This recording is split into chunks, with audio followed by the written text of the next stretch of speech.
mensaje. Nuestro mensaje se titula Un mensaje de reconciliación. Yo no me acuerdo de un diciembre como este, y un noviembre como el que pasamos con tanta lluvia. Yo sé que no llevo tanto tiempo aquí en la tierra, pero pues sí ha hecho más frío de lo normal, ¿no? Para la fecha, y como que ayuda a ponernos en el ambiente, ¿no? En el ambiente navideño. Y si usted es observador, notará que muchas cosas cambian al final del año. Los días son más cortos, ya para las 6 de la tarde no hay luz, no hay luz de sol. Y si usted es observador, notará que la luz del sol es distinta también en estos meses, tiene un brillo distinto. Y nos ha tocado vivir pues un frío distinto este año, y como que la estación se empieza a establecer, ¿verdad?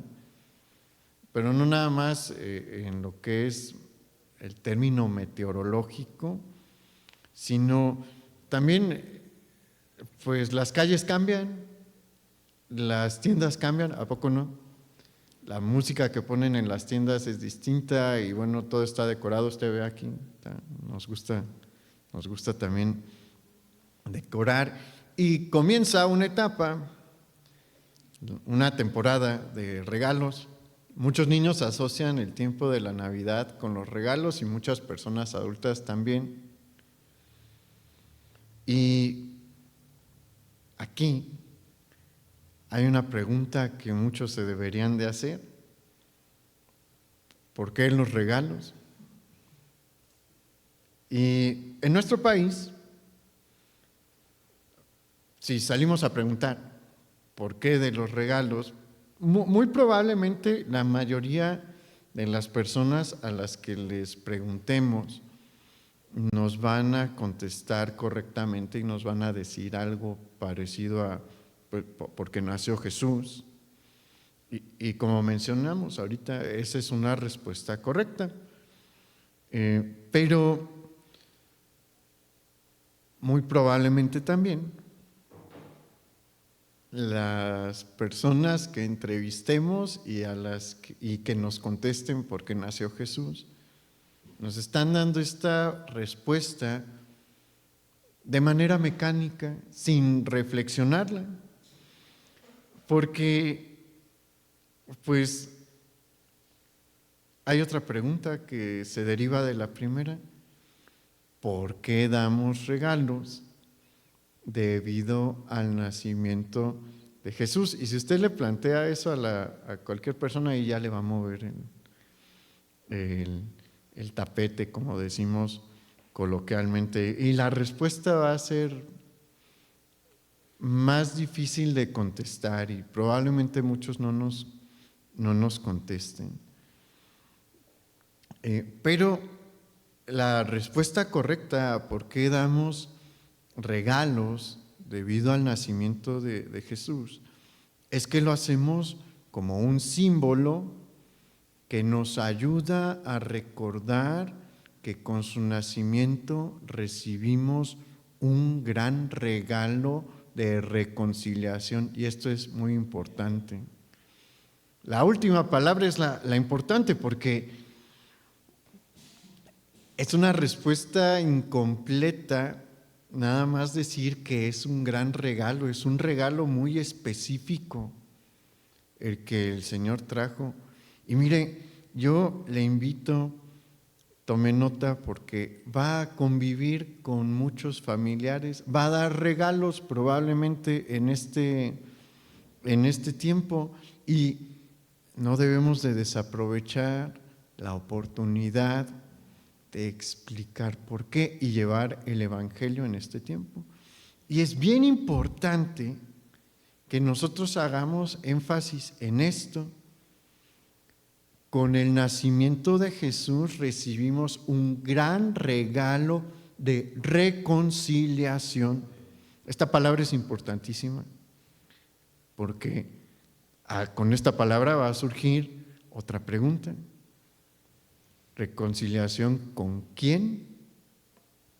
Y aquí todo se va a poner interesante. En este punto la conversación se va a volver interesante. Porque la mayoría de las personas no se siente en conflicto con los demás.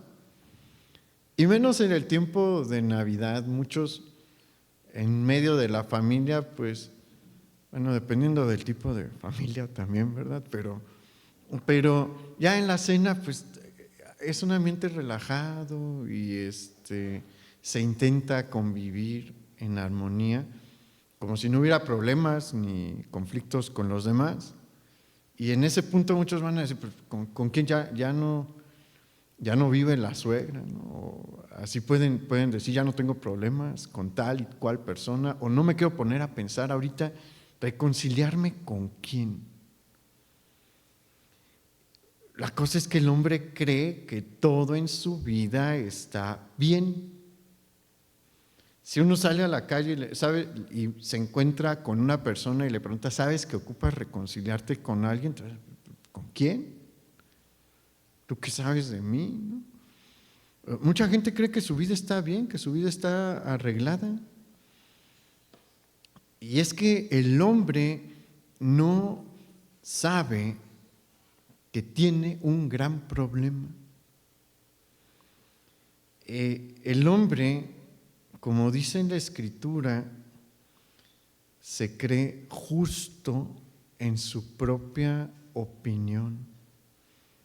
Si salimos igual a las calles o nos ponemos a platicar con cualquiera de nuestros seres queridos y amigos en el montón de reuniones que hay en este mes, y le preguntamos, oye, ¿tú crees que llevas una vida buena? ¿Crees que eres buena persona? Todos van a decirnos que sí.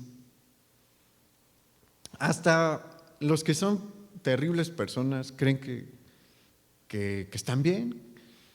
Yo tenía un compañero que trabajaba en un videocentro en la facultad y decía, yo sí robo, pero no tanto, los del otro turno roban más que yo, entonces pues ahí voy bien, ¿no? Yo no robo igual. Así es la mente del hombre. Siempre buscamos autojustificarnos y siempre buscamos creernos que somos algo que en realidad no somos, porque justos no somos.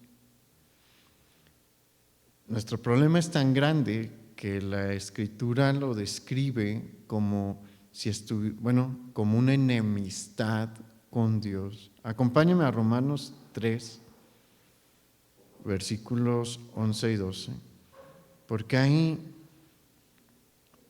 el apóstol Pablo, citando un texto del Antiguo Testamento, describe la verdadera condición del ser humano, la condición real. Este es el espejo del hombre. Dice, ¿ya está ahí? En Romanos 3, versículos 11 y 12. No hay justo ni aun uno, no hay quien entienda, no hay quien busque a Dios.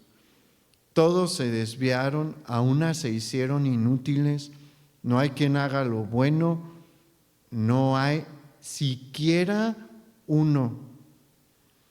Este es el espejo. A la gente no le gusta a veces verse en el espejo porque pues, lo que va a ver no es lo que piensa que es, no compagina con las ideas que tiene en su mente. Pero esta es la realidad. Esta es la realidad de la condición humana sin Cristo, sin Jesús. Y las personas intentan venderse a sí mismas la idea de que llevan una vida buena, de que no le han hecho mal a nadie. ¿Ha escuchado eso? Eso es algo que nos van a contestar, es que yo no le he hecho mal a nadie. Hay quienes nos van a decir, es que yo sí busco a Dios, pero debemos de buscar llevarlos a que se enfrenten con su realidad, porque sí es probable que tal vez no hayan robado o que no hayan robado mucho. Puede que no hayan tomado la vida de otro ser humano.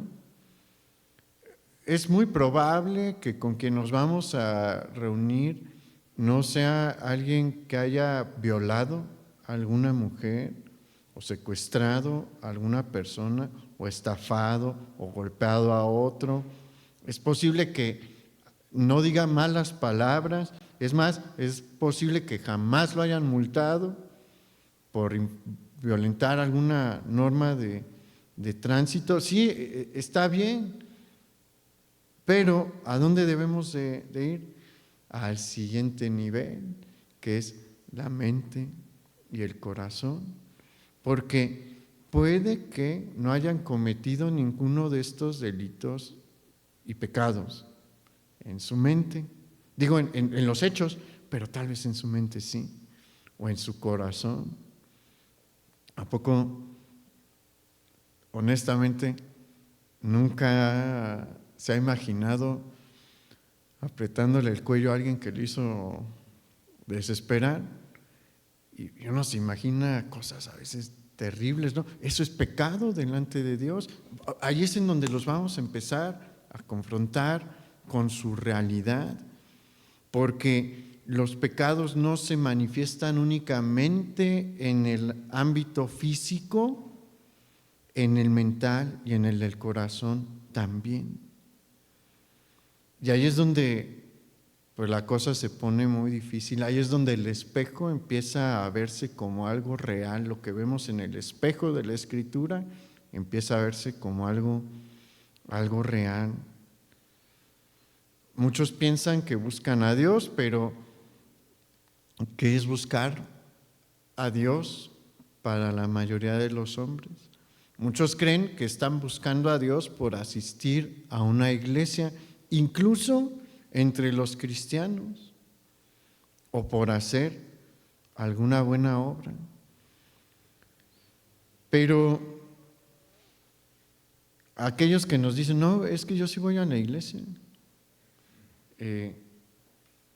uno puede plantearles la pregunta, ¿y vas buscando a Dios o buscando su favor? Porque son dos cosas distintas. La mayoría van a la iglesia buscando el favor de Dios, no buscando a Dios.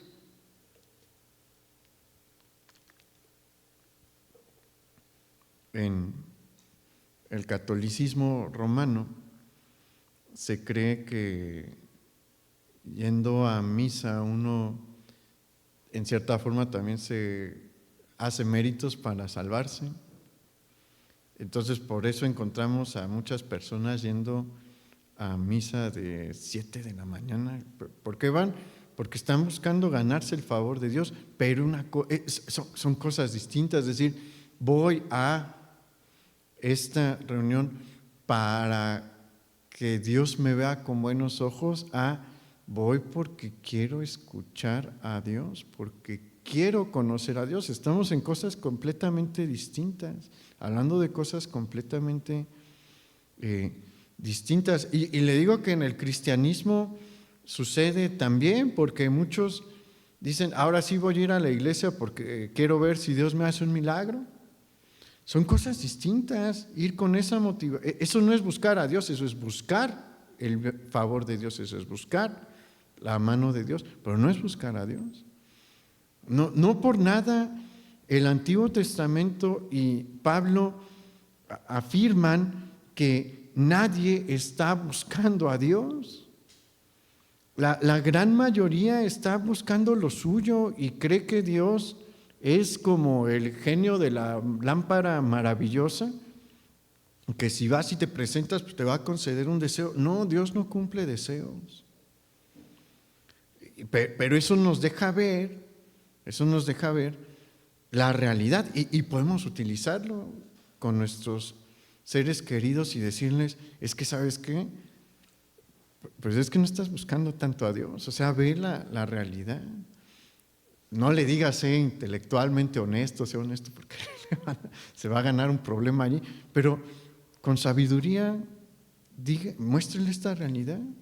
Estás buscando lo que Dios te puede dar materialmente, pero no lo estás buscando a Él.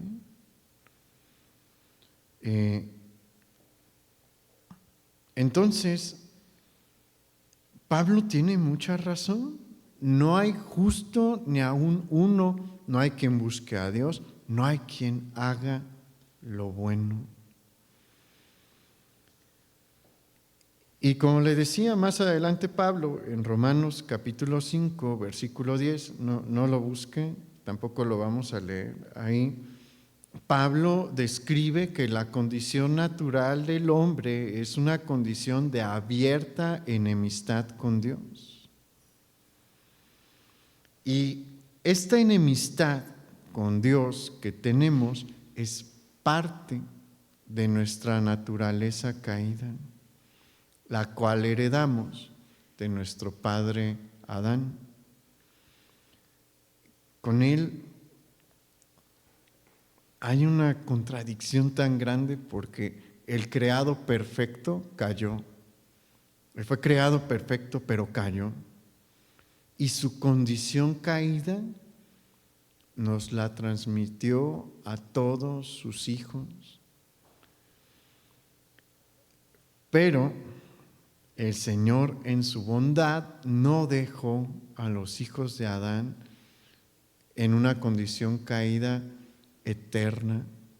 Él decidió que no íbamos a estar caídos por siempre y anunció que vendría uno que restauraría a los caídos, y también prometió que la falla de Edén iba a ser subsanada.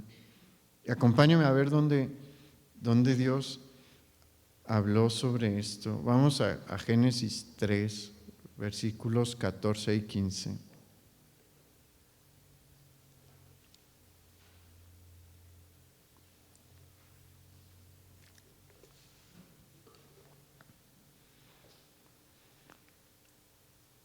Génesis 3, 14 y 15 dice: Y Jehová Dios dijo a la serpiente: por cuanto esto hiciste, maldita serás entre todas las bestias y entre todos los animales del campo.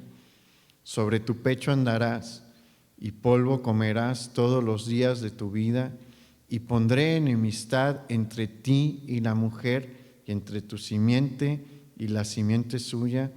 Esta te herirá en la cabeza, y tú le herirás en el calcañar. Esta es la primera mención en la que Dios le dice a la serpiente, le dice a Satanás: ok, tú lograste hacer que Adán y Eva cayesen, pero yo voy a enviar a uno que va a aplastar lo que tú hiciste. Vamos a Isaías capítulo 9, versículo 6.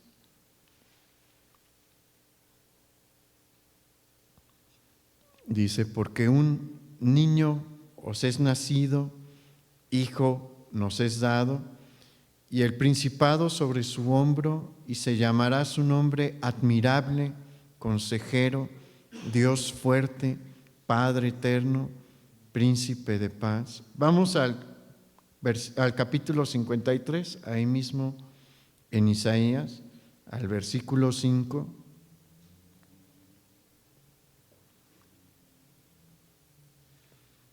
Isaías 53, 5 y 6 dice lo siguiente: mas él herido fue por nuestras rebeliones, molido por nuestros pecados. El castigo de nuestra paz fue sobre él, y por su llaga fuimos nosotros curados. Todos nosotros nos descarriamos como ovejas, cada cual se apartó por su camino, mas Jehová cargó en él el pecado de todos nosotros. Y finalmente vamos a Zacarías, capítulo 9, versículos 9 y 10.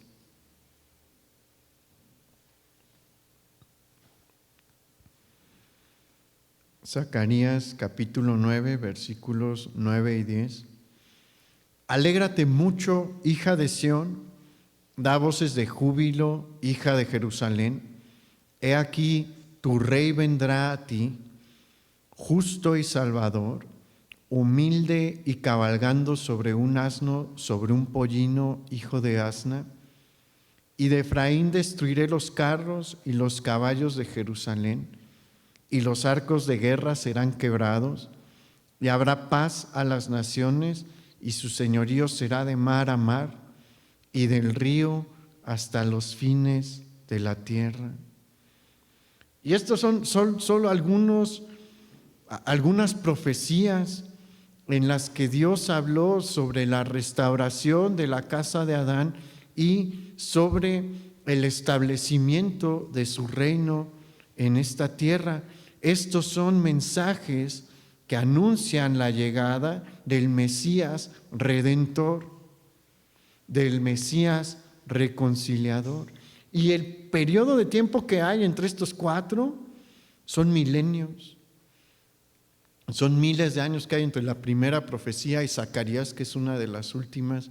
Isaías está ahí como a 3/4 de la distancia entre la primera profecía y las últimas que hay sobre el Mesías Redentor. Por milenios estuvo resonando como un eco el mensaje de los profetas anunciando que iba a haber una reconciliación entre Dios y los hombres. ¿Y sabe qué? En una noche, en las calles de Belén, se escuchó por primera vez la voz del Redentor, que lloraba como todos los niños después de nacer. Y en esa noche, los hijos de Adán recibimos el regalo más hermoso y valioso, un Salvador, que nos venía a reconciliar con nuestro Creador, dándonos la oportunidad de ser redimidos y perdonados, sanando y restaurando la senda que estaba rota hacia Dios y abriendo el camino de salvación para nosotros. Y por medio de su sacrificio, nuestros pecados fueron perdonados y la contienda entre el hombre y Dios llegó a su fin. Dios hizo todo para perdonarnos. Él hizo todo. Nosotros no hicimos nada bueno. Lo único que hicimos era hacer méritos para que nos castigara. ¿Es la verdad?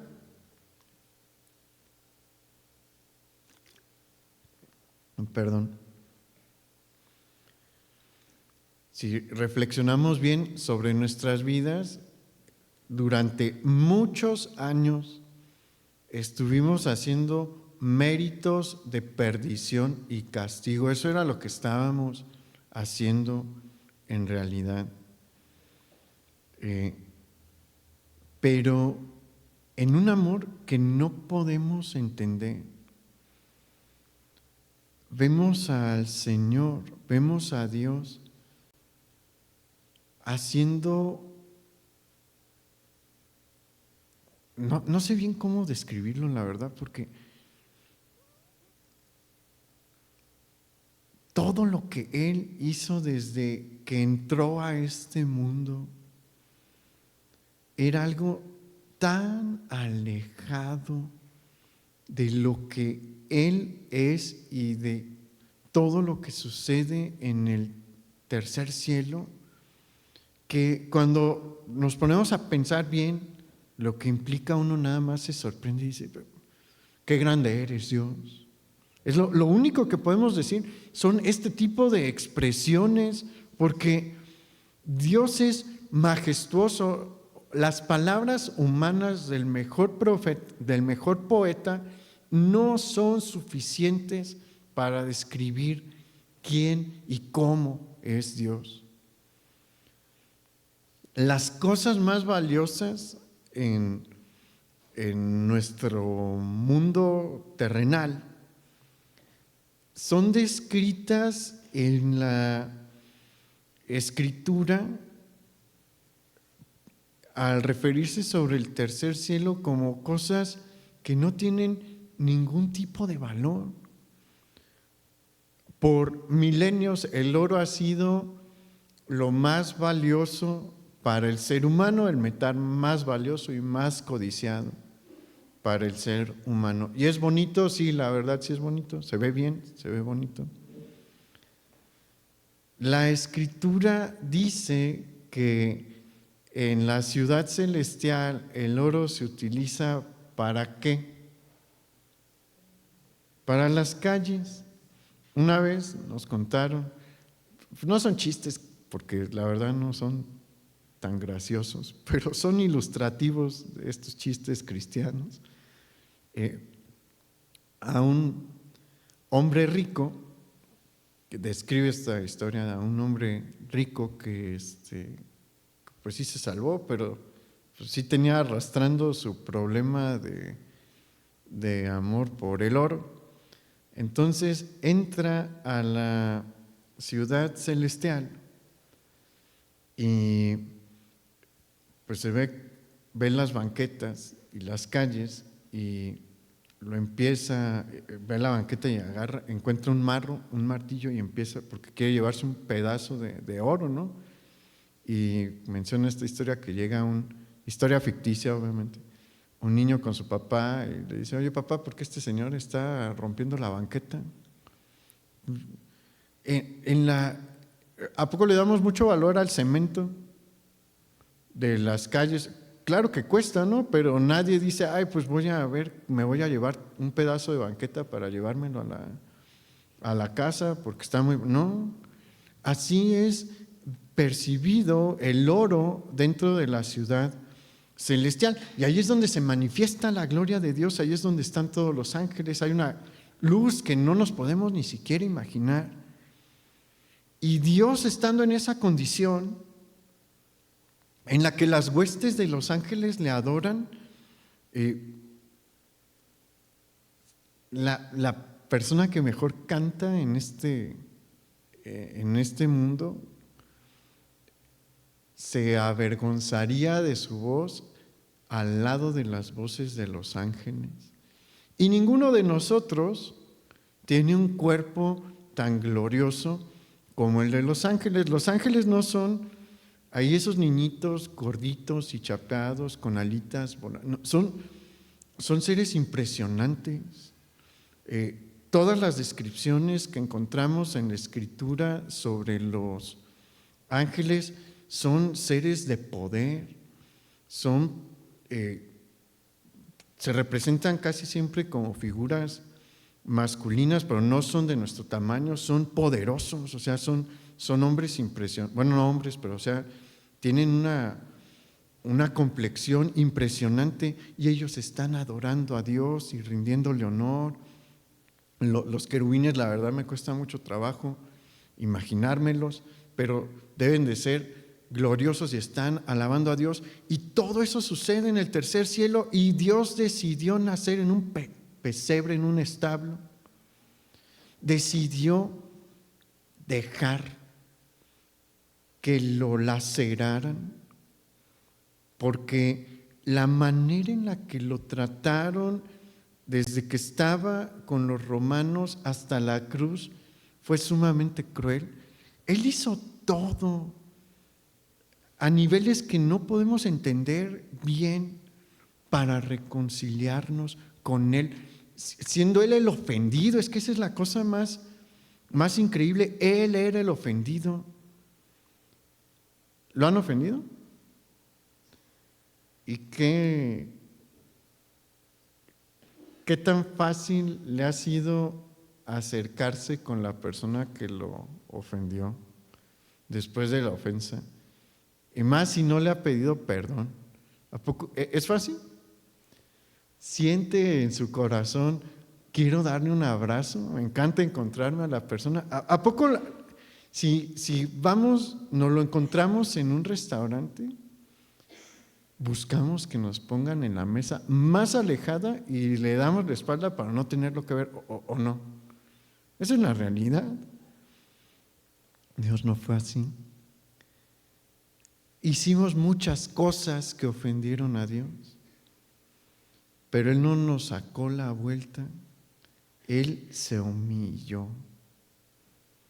e hizo todo para reconciliarnos. ¿A poco no es grande nuestro Dios y maravilloso nuestro Dios? El mensaje de reconciliación es un enorme tesoro, pero hay otra cosa que viene con la reconciliación. Porque todos aquí ya tuvimos esta reconciliación. ¿Y quién le da gracias al Señor? Levante su mano si le da gracias al Señor porque Él lo reconcilió con. ¿Y nuestra reconciliación con los demás? No es un mensaje tan navideño está relacionado con la Navidad, pero y la reconciliación con los demás. Ya tiene buenos tips para compartirle a sus seres queridos en las reuniones del mes. Pero aquí vamos a tocar algo de nuestra vida práctica. Para Dios es bien importante nuestra reconciliación con otros, que perdonemos a otros. Y es tan importante que este tema está en varios momentos del ministerio de Jesús y en sermones del Señor Jesús y en pasajes tan importantes como la oración modelo. Acompáñenme a la oración modelo. Vamos a Mateo capítulo 6, versículo 12.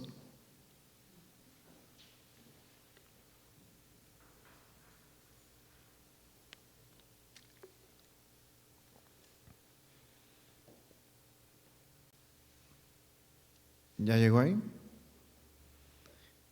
Dice, y perdónanos nuestras deudas. Y diga conmigo, léalo conmigo en voz alta, como también nosotros perdonamos a nuestros deudores. Esto es sumamente importante, que esto esté en la oración modelo es de suma importancia, porque la oración modelo no es una oración que el Señor Jesús estableció para que la repitiéramos de manera mecánica, no. Ahí Jesús está mencionando los puntos que debemos de tocar con nuestras propias palabras y de acuerdo a nuestra situación del día a día, en nuestra oración diaria a Dios. Y así como en la oración modelo Jesús señaló que debemos de tener presente el darle la gloria a Dios, porque por eso empieza Padre nuestro que estás en los cielos. Debemos de darle gloria a Dios todos los días, pedir que se establezca su reino, pedir por nuestro sustento del día. También es necesario que pidamos perdón por nuestras faltas y que perdonemos a aquellos que nos ofenden. Es que la vida cristiana es de muchos retos, porque ¿a poco es fácil? No. ¿Por qué cree que debemos de orar por esto? Porque no es sencillo, necesitamos la ayuda de Dios. Necesitamos la ayuda de Dios, porque con Él se puede. Si lo intentamos hacer en nuestras fuerzas, no se puede. Ahí no lo vamos a lograr, pero con su ayuda sí. Y no es el único momento en el que el Señor Jesús toca este tema durante su ministerio. Él dio una enseñanza donde se van a disipar todas las dudas y todos los huecos legales que a veces queremos crear, que no existen, pero Dios conoce cómo piensa el ser humano, y por eso dio una enseñanza bien clara sobre el perdón. Y empieza en Mateo capítulo 18, versículo 15. Ahí, esa porción no la vamos a leer. Pedro se le acerca a ahí en Mateo capítulo 18, versículo 15, el Señor empieza a hablar sobre cómo se debe de proceder cuando hay un conflicto entre dos hermanos en la fe. Y el Señor estableció un procedimiento estandarizado que se debe de seguir. Dijo, bueno, cuando alguien te ofendió, llama a dos testigos, plantea la situación frente a los testigos. Si te escucha tu hermano y se reconcilian, alégrate. Si no, vamos a pasar a la bueno, lo primero es, perdón, ahí me equivoqué. Lo primero es tratar el asunto con la persona que nos ofendió directamente. Si eso no funciona, hay que ir con los testigos. Y si eso no funciona, ante la iglesia, y el Señor dice, bueno, si no funcionó ya ante la iglesia, pues tómale como un no salvo, porque no está dando un fruto que debe de dar a alguien que es salvo. Y después de eso, Pedro plantea, pues tenía una duda honesta, la verdad, era una duda honesta, en el versículo 21, ahí en Mateo 18. Dice, entonces se le acercó Pedro y le dijo, Señor, ¿cuántas veces perdonaré a mi hermano que peque contra mí? ¿Hasta 7? Jesús le dijo, no te digo hasta 7, sino aún hasta 70 veces 7. Y aquí hay varios detalles que ocupamos tener en cuenta. Pedro plantea una duda honesta y utiliza un número real. Cuando Pedro menciona que si debo de perdonar a mi hermano cuando me ofende hasta 7 veces, se está refiriendo efectivamente al número 7, 7 ocasiones. Pero el Señor no le va a contestar con un número real, sino con un número simbólico, porque Él le contesta, no te digo hasta 7, sino hasta 70 veces 7. El Señor allí no está hablando de 490 ocasiones, no. Él utiliza el 7 por lo que representa. En la Escritura, el número 7 representa la perfección. El número 70 es otro número en la Escritura que representa la perfección o un estado completo. Y cuando Jesús multiplica el 7 de la perfección y el estado perfecto por el 70, que es otro número que representa la perfección o el estado completo, lo que le está diciendo a Pedro, Pedro, tienes que perdonar a tu hermano siempre. Siempre. Siempre que te pida perdón. Cada vez que un hermano nos pida genuinamente perdón, lo debemos de perdonar. Y si queda alguna duda de lo que el Señor espera de nosotros, cómo espera que perdonemos, inmediatamente después de la pregunta que le planteó Pedro, el Señor dio una parábola. Vamos a la parábola ahí en el versículo 23.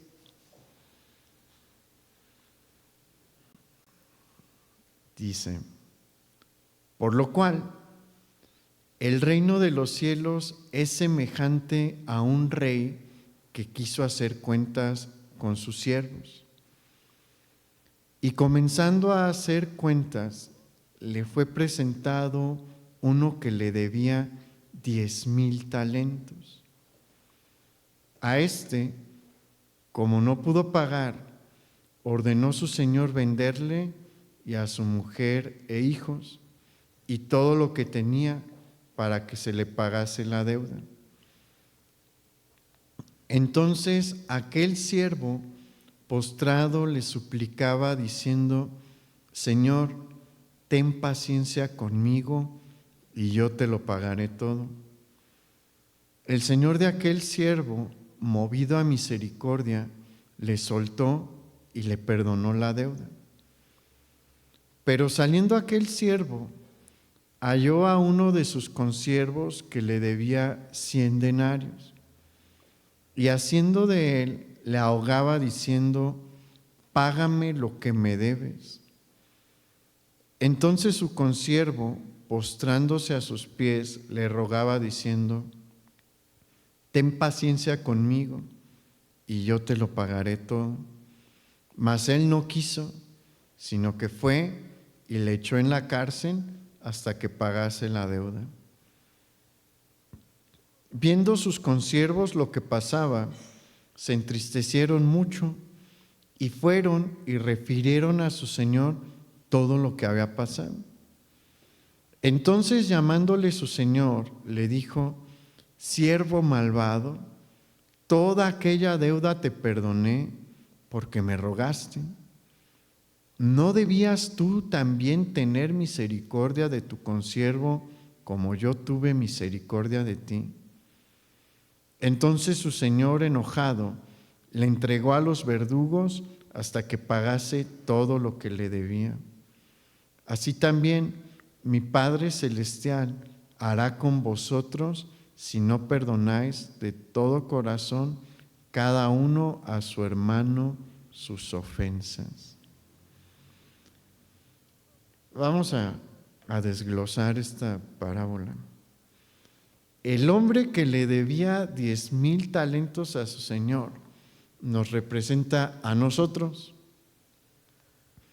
Su deuda era impagable. La cantidad de dinero que representaba 10,000 talentos era algo que de ninguna manera se podía pagar. Los talentos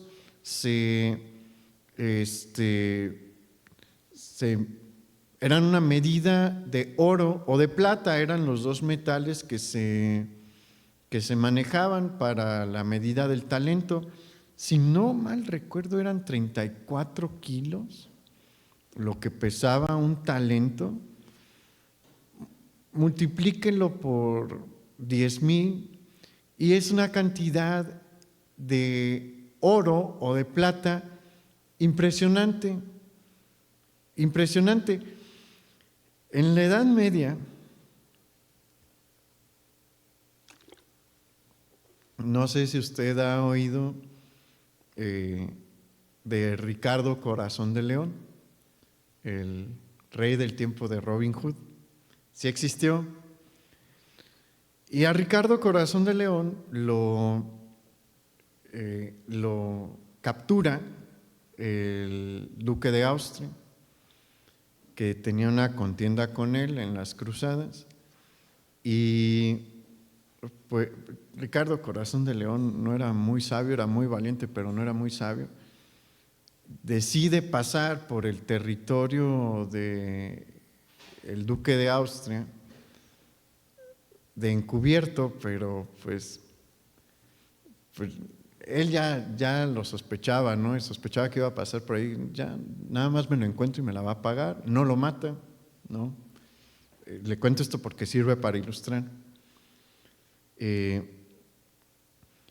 Lo encuentran, le dice a su pariente, el emperador del Sacro Imperio Romano Germánico: oye, ¿sabes qué? Mira a quién capturé por aquí, porque también tenía pique Ricardo Corazón de León con el emperador del Sacro Imperio Romano Germánico, el emperador de los alemanes.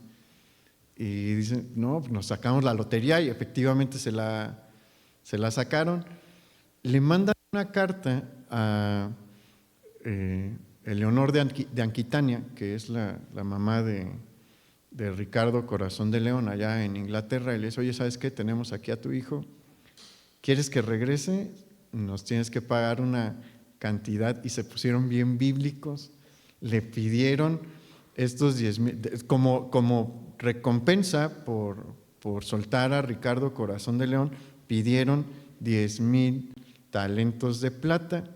Eso representaba, haga de cuenta, el Producto Interno Bruto de toda Inglaterra de 3 años. El rescate de Ricardo Corazón de León dejó en bancarrota a Inglaterra un buen tiempo. E Inglaterra era una potencia ya en Europa en ese tiempo. Eso es lo que le debía este señor, este hombre, a su señor. Y obviamente no era algo que de ninguna manera iba a poder pagar. Era una deuda completamente impagable. ¿Pero qué hizo? Le pidió a Dios misericordia. Bueno, le pidió a su Señor, porque el Señor representa a Dios, le pidió misericordia. Y por compasión le perdona la deuda. Y esa es nuestra condición, porque nosotros teníamos delante de Dios una condición igual. Teníamos una deuda impagable. No había manera en la que nosotros pudiéramos pagarle a Dios por nuestras ofensas y nuestros pecados y así adquirir la salvación. Pero pedimos misericordia, ¿y qué hizo Él? Nos perdonó. La situación entre el siervo perdonado y el deudor que él tenía representa las ofensas que se pueden presentar entre dos personas, las cuales, a diferencia de la deuda entre el Señor y el deudor inicial, una es una deuda impagable, la otra se puede pagar. ¿Por qué? Porque ¿cuánto le debía el consiervo? 100 denarios. El denario, haga de cuenta que era como el salario mínimo, era lo que se le pagaba a una persona después de una jornada de trabajo. Entonces, este consiervo le debía el equivalente a 100 días de trabajo. Era una deuda grande, pues en términos comunes sí, pero no impagable, se podía pagar. Había manera de pagarla. Y debemos de entender, aplicando esto a nuestras vidas, que el Señor está ilustrándonos aquí que las ofensas que nos puede hacer alguna persona, algún ser humano, el que sea, están en esta condición. Son cosas que se pueden subsanar, son deudas que se pueden pagar, son cosas por las que se puede compensar, no están al nivel de nuestra deuda con Dios. ¿Por qué? Porque aunque nos hayan hecho algo verdaderamente terrible, algo verdaderamente malo, no están al nivel de nuestra deuda con Dios. Esta es la razón. A diferencia de nuestros conflictos entre humanos, nosotros no somos buenos, nosotros no somos perfectos, Dios sí. Dios nunca ha hecho algo malo, Dios no tiene ningún tipo de imperfección, Él nunca ha hecho algo para dañar a los demás. Sí hay veces que aplica juicios de justicia, esas son otras cosas, es la aplicación de la justicia, pero Dios es el ser perfecto y completamente bueno. Nosotros, a diferencia, somos imperfectos y iba a decir no tan buenos, pero la verdad es que somos malos. La verdad es la verdad. Tendemos a hacer el mal, tendemos a ser injustos, tendemos a pecar. Y esa es nuestra condición con nuestros pares, con nuestros iguales, los demás seres humanos. Cuando yo ofendo a Dios, estoy ofendiendo a alguien que es perfecto, puro y bueno. Cuando ofendo a un ser humano, estoy ofendiendo a otro que está igual de mal que yo. Entonces, por eso no son equiparables. Y en esta condición de igualdad, pues las deudas son pagables. Yo no tengo la condición de Dios. Yo le he hecho daño a otras personas y usted también. Entonces, no nos debemos de buscar equiparar con el Señor. Y esta parábola nos enseña algo sumamente profundo y quiero que me preste atención aquí, porque es bien importante. Aquel que no es capaz de perdonar, aquel que le ha ofendido, tampoco es capaz de recibir el perdón de Dios. ¿Por qué? Porque no le otorga el valor que le corresponde al perdón que otorga Dios. Vamos a aclarar esto porque la situación de estos dos deudores nos lo deja ver claramente. Si este hombre que debía 10,000 talentos le hubiese dado el valor al perdón que le otorgó su Señor, de manera natural hubiera perdonado al que le debía 100 denarios. Eso es lo que hasta dicta la lógica, el sentido común. Oye, te perdonaron algo que con muchos esfuerzos un país entero podría pagar, comprometiendo toda su economía. Tú te estás molestando porque te deben 100 denarios. No tiene sentido, no tiene lógica, no tiene sentido común eso. Si dijera, es que los ocupo para pagarle ya te perdonaron, ya no tienes la carga de esa deuda, todo lo que trabajes ya es para ti, para tu familia. Lo natural sería perdonar, decirle, sabes que ya no te preocupes, yo acabo de ser aliviado de esta deuda, pues ya, olvídala, ya todo está bien, ya no me debes nada. ¿Por qué no lo pudo hacer? Porque no le dio el valor que le corresponde al perdón que le dio su Señor. Y aquel que no puede perdonar a otro ser humano por sus ofensas, tampoco le da el valor que Dios otorga, tampoco le da el valor al perdón que Dios otorga. Porque nuestros pecados nos llevaban a la muerte. Nuestros pecados nos llevaban a la perdición y no teníamos manera de resarcir, de compensar, de pagar por nuestras faltas anteriores. Y Dios nos dijo, no te preocupes, te perdono, te adopto. Por eso a mí me conmueve el canto de hijos de Dios. Nos adoptó. Ese ser del que hablamos cuando mencionamos lo que sucede en el tercer cielo y la gloria de Dios ahí, ese ser todopoderoso, autosuficiente e incomparable, nos adoptó. Nos dice, llámame Padre, eres mi hijo, yo te voy a llamar hijo. Gratis.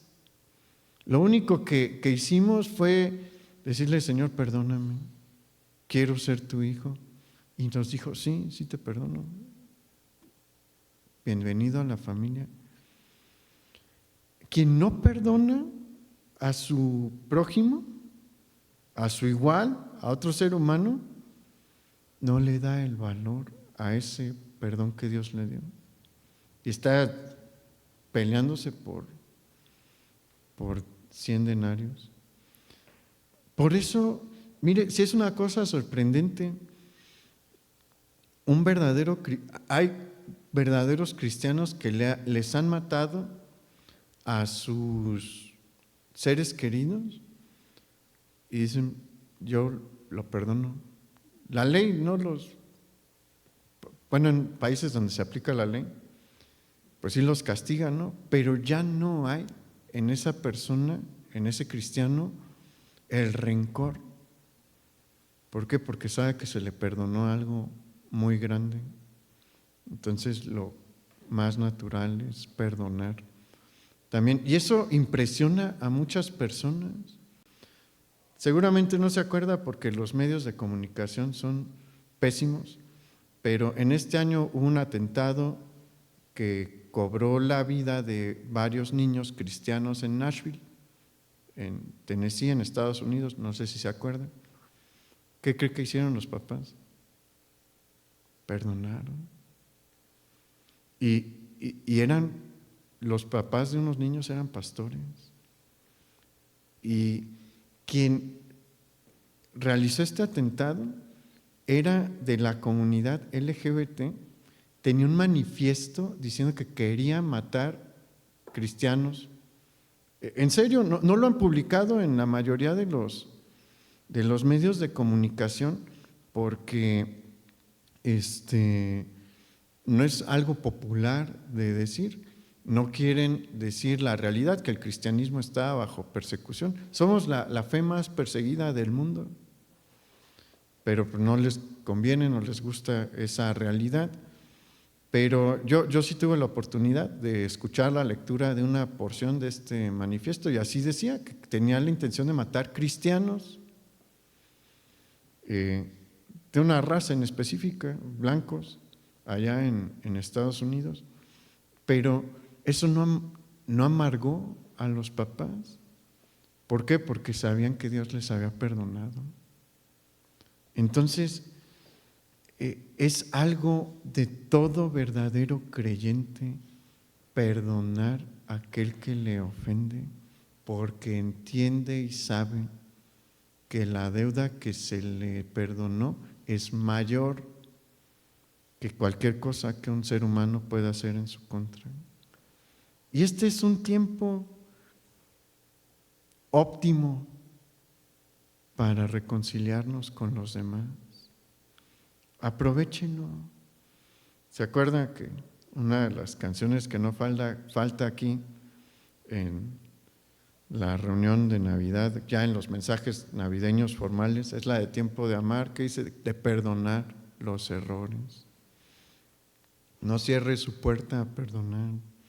Aproveche este tiempo para compartir, pero para reconciliarse con sus hermanos también. Y va a ver que su Navidad va a ser muy distinta. Vamos a orar. Bendito Padre, muchas gracias por lo que pagaste por nuestra reconciliación. Gracias por tu humillación. porque por tu humillación somos salvos hoy. Se ocupó la sangre y la vida del Hijo de Dios el Hijo, para perdonar nuestros pecados. Y no titubeaste, no tuviste segundos pensamientos, ni reflexionaste, no,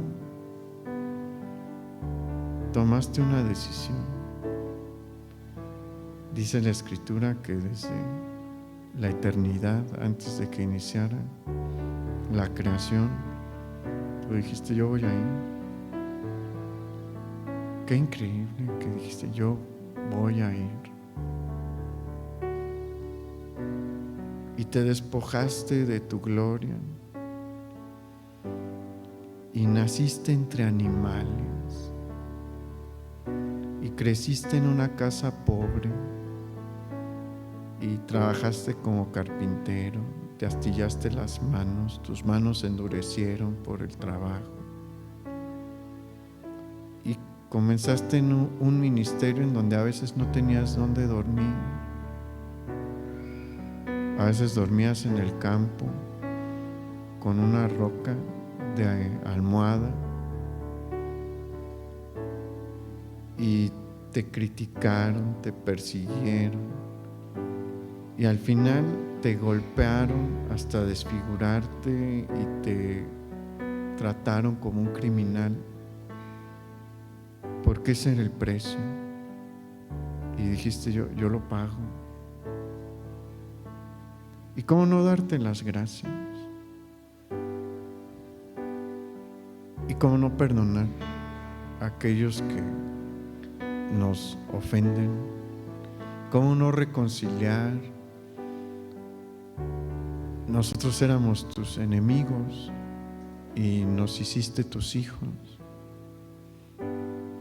¿Cómo no reconciliar y hacer que nuestras relaciones estén otra vez bien o mejor antes de la ofensa con aquellos que están en la misma condición que nosotros?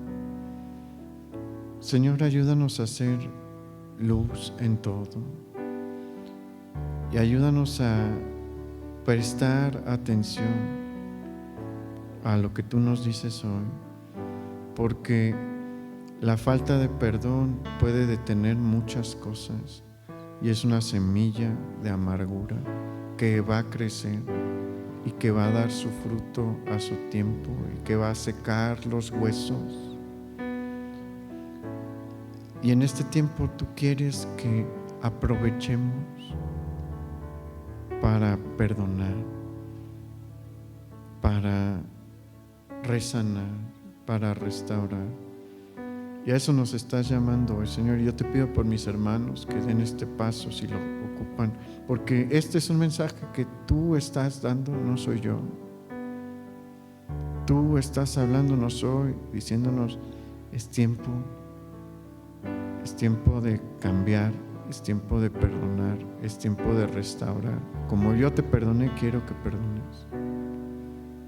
Ayúdanos a obedecer, Señor, para que tu bendición fluya, para que podamos ser instrumentos útiles en tus manos. Te lo pedimos, Padre, en el nombre de nuestro Señor Jesucristo. Amén.